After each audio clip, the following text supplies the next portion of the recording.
We are Scott and Shelley doing the adventure of a lifetime, America's Great Loop, traveling 6,000 miles around the entire eastern United States, all by water.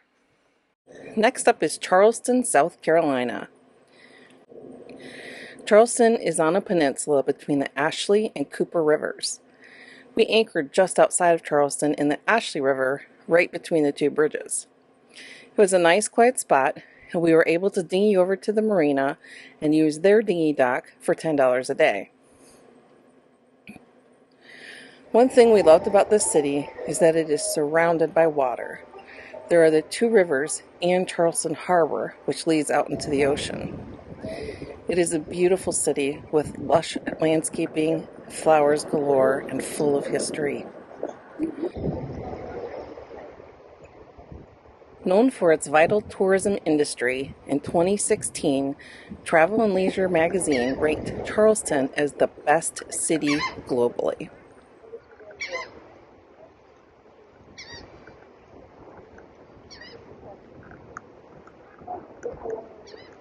We've done tours of every city, and it is usually by trolley. Charleston is unique in that the only town tour you can take is by horse-drawn carriage. This is also highly organized. Every carriage must stop and get a randomly selected number. That number corresponds to the tour number that they will have permission to now do. The carriages are GPS monitored, and this keeps the tours from jamming up one specific part of the city. It also keeps it fair between all of the tour companies. I was impressed by the organization and the cleanliness of the town. Hi, yeah, I'm Don. I am on carriage number 344. My horse's name is Benjamin. We have 13 and 1. 13 and 1.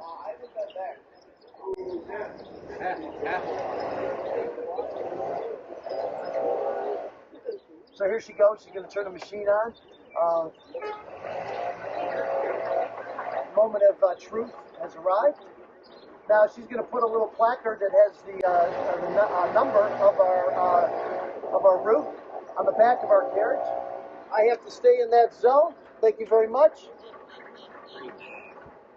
All right, let's see. I'm looking here on Limehouse. We don't care about that. 3A. Okay, good. We got 3A, but we do have to stay in that zone. It was on the carriage tour that we learned the local terms SOB and SNOB. The main road that runs through downtown Charleston is Broad Street. SOB refers to south of Broad, and SNOB is slightly north of Broad.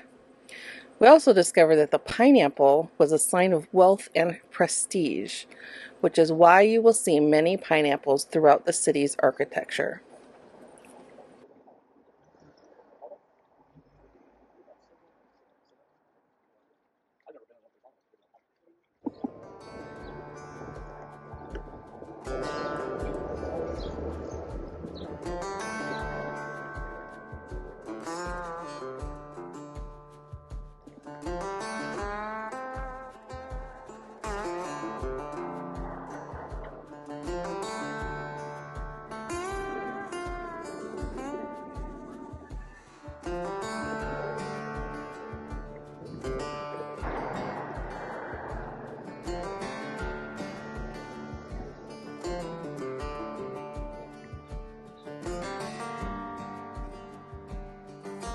Who has these anymore? There is no better way to immerse yourself in the local culture than to walk through a city. So walk we did. We spent 2 days walking all over the city. We had almost 20,000 steps each day. We would return to our anchorage at night to enjoy the gorgeous sunsets and the moonrise over the city.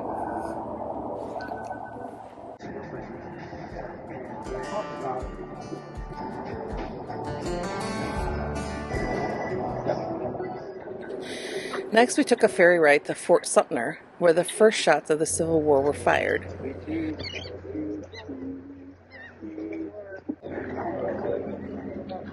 It's a massive flag. It's 20 feet by 36 feet large. You can definitely see it from Charleston, and one of those stars represents the now. Fort Sumter is a sea fort built on an artificial island, protecting Charleston from naval invasion. Its origin dates to the War of 1812, when the British invaded Washington by sea. It was still incomplete in 1861, when the Battle of Fort Sumter began the American Civil War.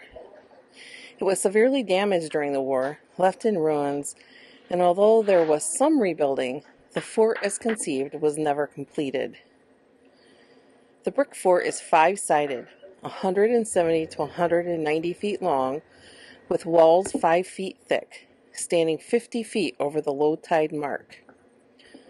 Although never completed, it was designed to house 650 men and 135 guns in 3 tiers of gun emplacements. It is a piece of history that is well worth exploring. Manatee at Fort Sumter. How far up north do they go? I don't know. We live here and we've seen them, but we don't usually see them till the water gets real warm. So we usually get them in July, you know. Okay. I don't know how far, much further than this we get them. We're doing the loop and we saw them, you know, down south in the Keys and Yeah. different places like that. Charleston's significance in American history is tied to its role as a major slave trading port. Charleston slave traders like Joseph Ragg pioneered the large-scale slave trade of the 18th century.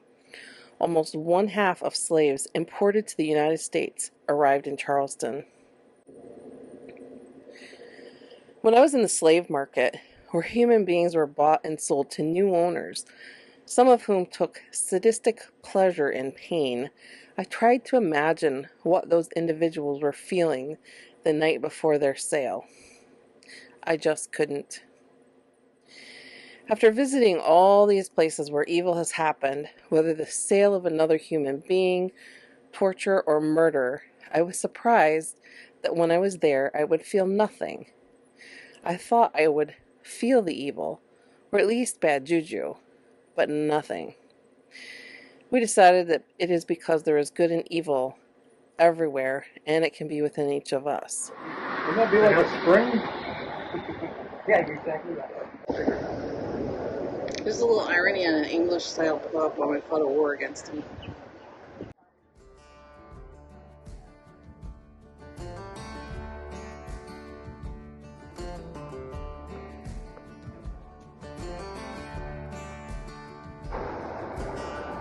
Rainbow Row in Charleston.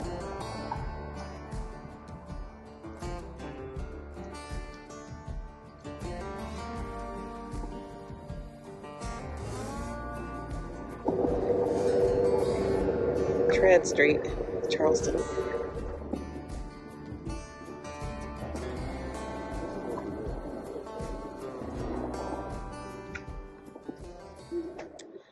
I have found my people all the way in Charleston. We'll go blue.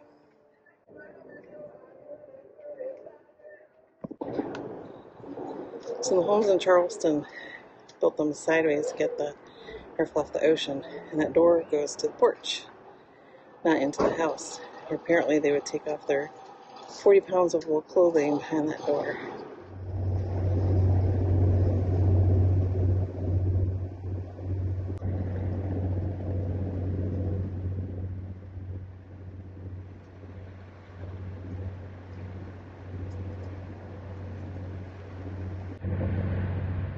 Heading towards Fort Sumter.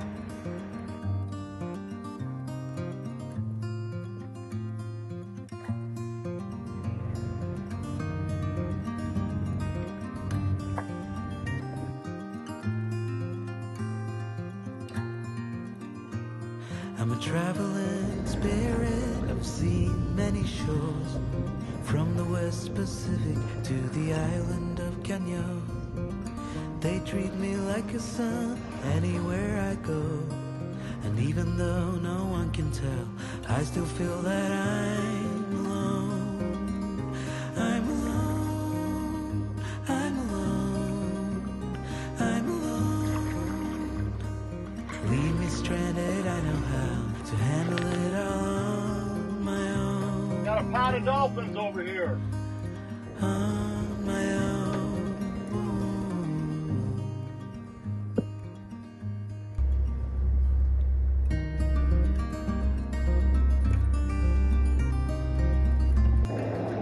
Between Sullivan Island and I'm not sure what island. On the intercoastal outside of Charleston. I have learned that no one else can carry this load. It's a train where I'm the only passenger on board. Oh, there is beauty to enjoy on this road. But even so, I still feel that I'm alone. I'm alone. I'm alone. I'm alone. Leave me stranded, I know how to handle it all on my own. I'm alone. I'm alone. I'm alone. Leave me stranded, I know how to handle it all on my own. On my own.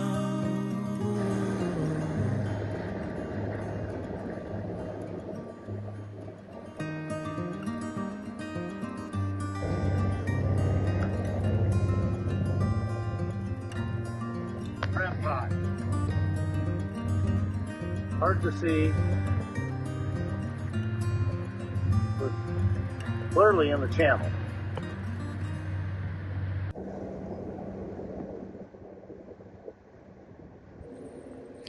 The waters of South Carolina were some of my favorites on the entire loop. Beautiful wildlife, wooded shores, protected waters, and quaint towns.